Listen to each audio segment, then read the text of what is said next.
Okay, thanks for the introduction. So today I'm going to talk to you about the smart grasping sandbox that we built at Shadow. So first, why I'm going to talk to you about that.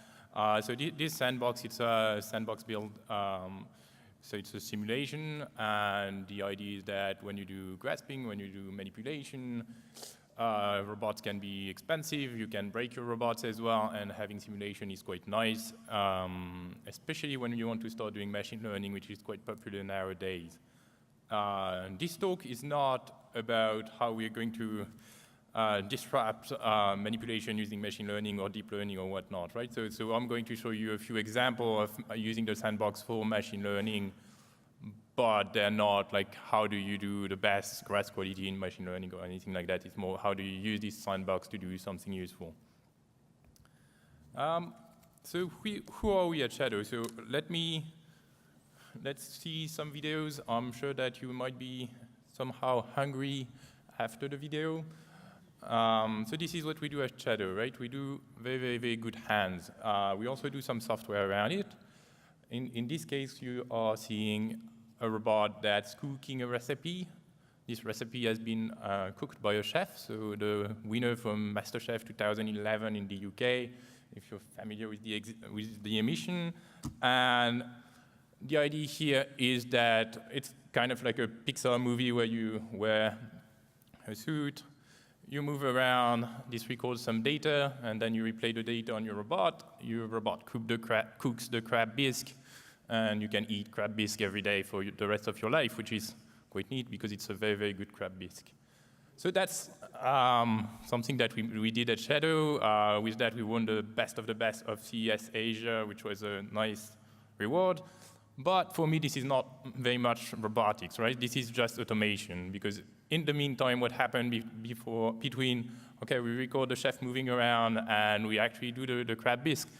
We take 3 months to really refine each trajectory. We've done some software around that as well, which we've contributed to Move It and other people.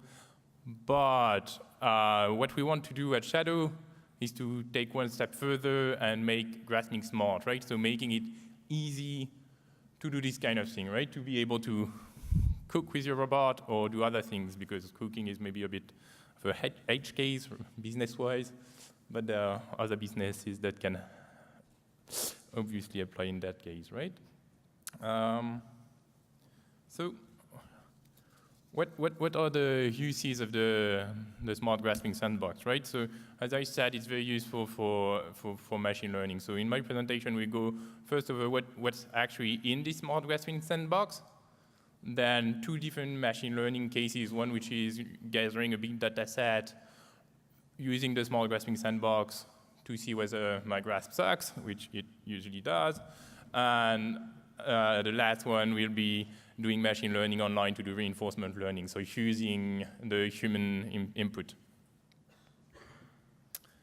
So first, let's see how we can prototype machine learning using the smart grasping sandbox. So just a little thing about myself. So I'm the proud dad of 2 little girls, and they really like to play in the sand. So I thought, yeah, they do lots of things in the sand. Why don't I build a nice sandbox for my robot? That's very useful, right? So what do I want when I have 2 girls playing in a sandbox? I want a nice environment, right? I want it to be safe. I don't want them to get damaged. It's more important for my girls than my robot, but it's still important for my robot. So I want a safe environment. I also want an environment that's fun and stimulating, right? So you want obstacle. You want, if you're a robot that has an arm and a hand, you probably want a table, some obstacles, some things to grasp, right? So a few things. And that's our environment. On top of that, you want some tools. You want it to be easy to play with. In the sand, you want some, I don't know how it's called in English, but yeah, a pot or something. And in robotics, you want a nice library. You want to be able to reset the environment, this kind of thing, so that you can restart from fresh. So you want lots of toolings. You want to be able to plan using Move It, and this kind of thing, right? And finally, like the dream thing, if you're a dad and you have 2 girls playing in the sand, is when you want to move, you would like to be able to tape all these two girls playing in the sand and move them home without them crying on the way in the car, right? So in robotic, this translates by being headless. So you want to, for example, prototype on your laptop, you're happy, it's working, now you deploy it in the cloud, run it on a machine, big machine, run it multiple times, and get your results more quickly. So if we add all this, we get the smart grasping sandbox. So what does it look like? So this is the smart grasping sandbox in action. So this is running on my laptop. Later on, you will see it running in the cloud, so on a bigger machine, so it's less jerky. Here it's running on macOS. So the good thing is that it's OS agnostic. There are multiple features in there. The library, as I said, we have different tools. Some of the tools are very simple, so a high-level library that makes it possible to plan using MoveIt, to be able to pick the bow in that case, to be able to reset the environment. I'm not sure we can see it here, but we will see it later on. So once you've picked up your bow and done something with it, you can just reset and it goes back to the safe position. So there are lots of features, right? So now let's talk a bit about the text that I use to do that. So at the bottom, I'm using Docker to encapsulate everything. And this is very nice. You can deploy it anywhere, as I said. You can prototype on your laptop. When you're happy, you can commit your own Docker, push it to the cloud, and open it again somewhere else. That's very handy to have. Also, I don't know where Ricardo is, but we've done some collaboration with the people from the Construct, and it's deployed on their ROS Development Studio. So you can actually directly spawn it on ROS Development Studio on their website and have the whole smart grasping sandbox. They've also done a course around it, so if you want to learn a bit about manipulation, about grasping, you can go see them.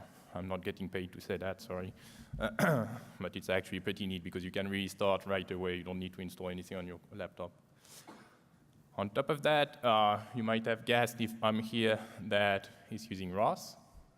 It's still on ROS Indigo. I should upgrade to ROS Kinetic at least, sorry. Somewhere. I'm also using Gazebo. With Gazebo, it's very nice because it's the out-of-the-box simulation in ROS. What's not very nice is that for manipulation and grasping, it's quite limited. It's quite hard to do grasping in Gazebo. You have lots of issues when you want to grasp, so grasping a ball is not that easy in Gazebo, so I'm hoping that Gazebo evolves. I know last year at ROSCon, Louise gave some talk around Gazebo and all the improvement they made, and she was talking a bit about grasping and manipulation, so there is hope. Another tool that we're using is MoveIt, so we can plan directly, go from A to B without hitting anything, which is pretty neat. Finally, the top layer of technologies I'm using is a simple Jupyter notebook so that you can write Python from your browser, and you can also write nice files to make tutorials or explain your ideas, which is pretty neat because you can write comments and do some markdowns, also display things directly in your browser, plot things, etc. If you want to go a bit deeper in the code, there's an IDE as well, Cloud9. And I'm also using GZWeb for displaying things because, again, we don't want to pop up GUI in that case because we want it to be headless and we want to be able to see what we're doing while deploying on any kind of computer. So that was the sandbox, right? So now the first approach we're going to look at is how can I use this to create a data set, a big data set around grasp quality, and how can I use this grasp quality data set to predict my grasp quality. So first, let's focus on what does it mean. Yeah, I knew I was late, so I thought maybe some fun gifts would make it more lively, and it's a very nice movie as well.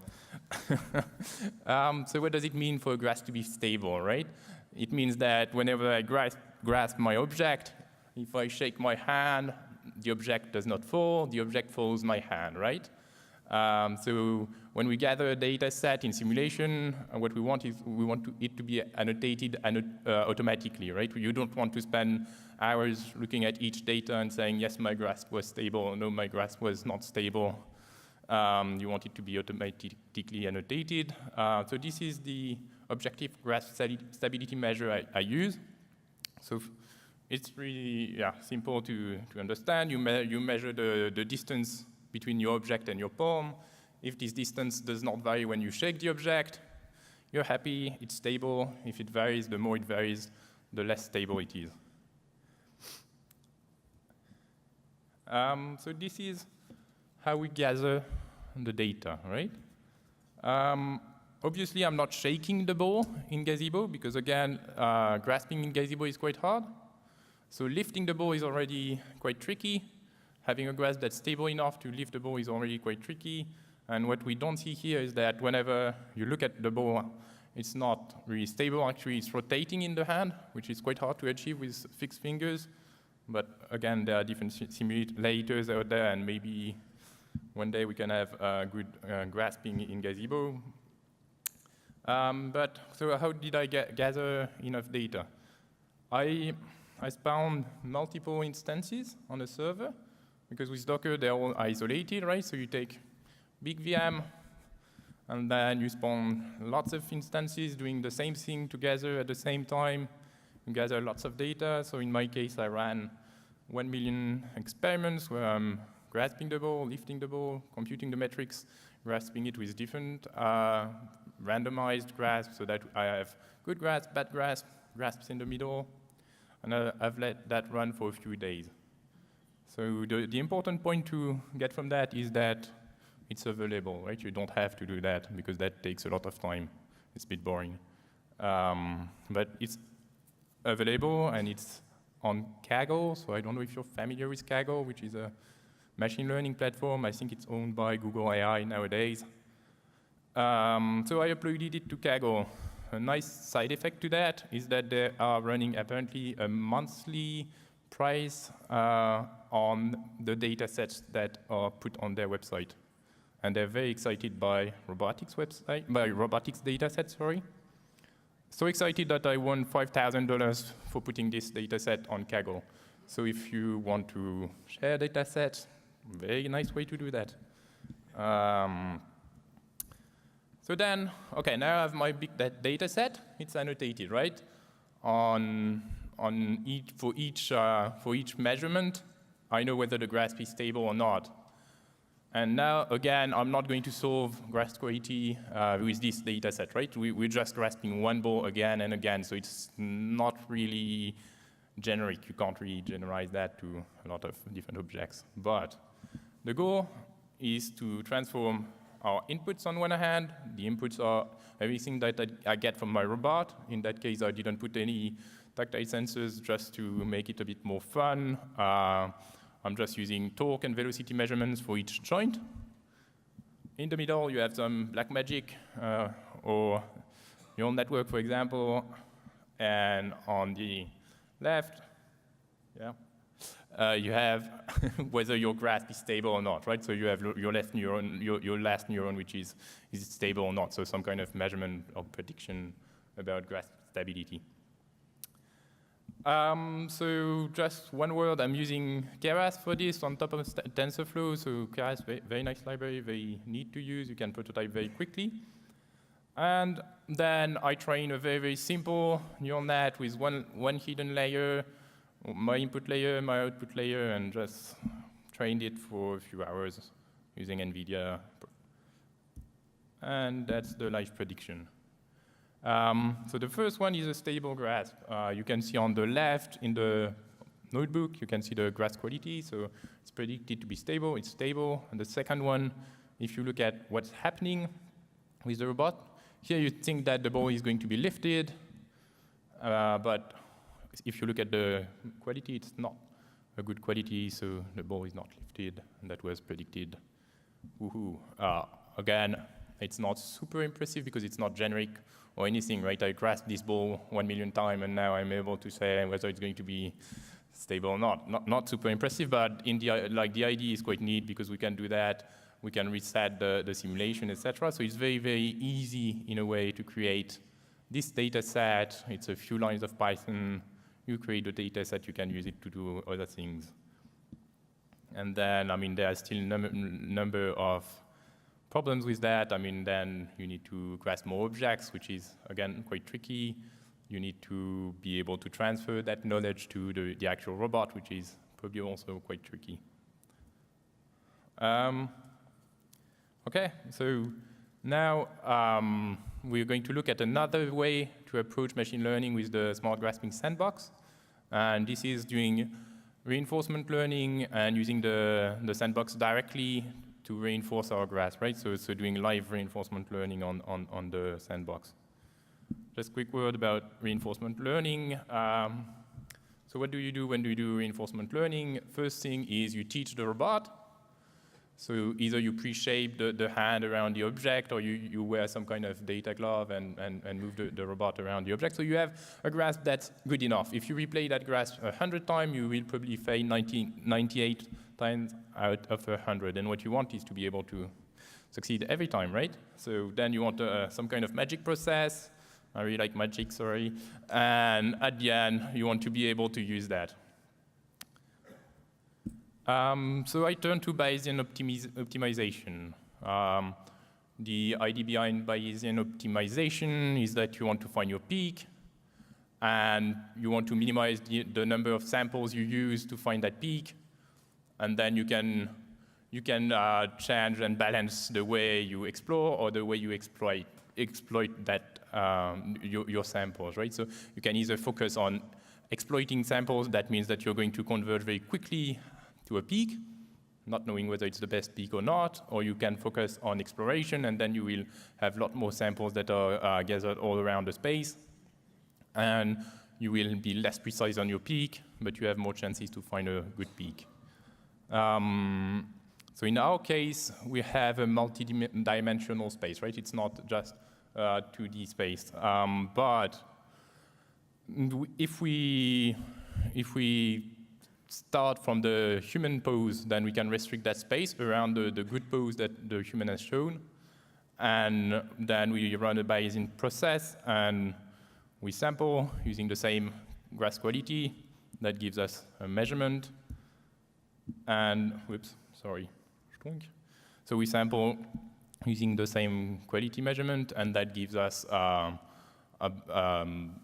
objective measurement of our stability, and we can converge onto our peak, which is the most stable region of the grasp, right? So using this process, it converges quite quickly, which is nice, especially since we have a small space to look at. And it also generalizes this quite well to the robot, because if you manage to grasp it in gazebo, if you manage to grasp this object in gazebo, since we're just replaying the position as the target for the real robot, if your object matches the object in simulation quite closely, then your grasp position, like your grasp targets, are quite well adjusted for this robot, and the grasp that we replay on the robot is actually very stable. Obviously, there's, again, a lot more work to be done if you want to use that as a real reinforcement learning. It's not the objective of the talk. But again, it's a nice way to teach people to use reinforcement learning or to do things in simulation quickly.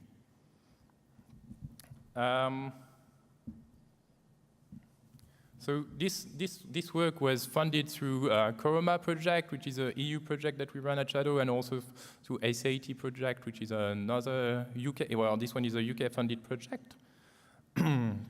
Sorry. So we've looked at the sandbox. We've seen its advantages. So it's OS agnostic. It's easy to deploy. You can already play with it. There's a nice toolbox that makes it possible to play very quickly and start doing things very quickly. But there's still plenty to do, right? There's plenty to do on the simulation side of things, and contributions are more than welcome. So if you want to, give it a go. Okay, thank you.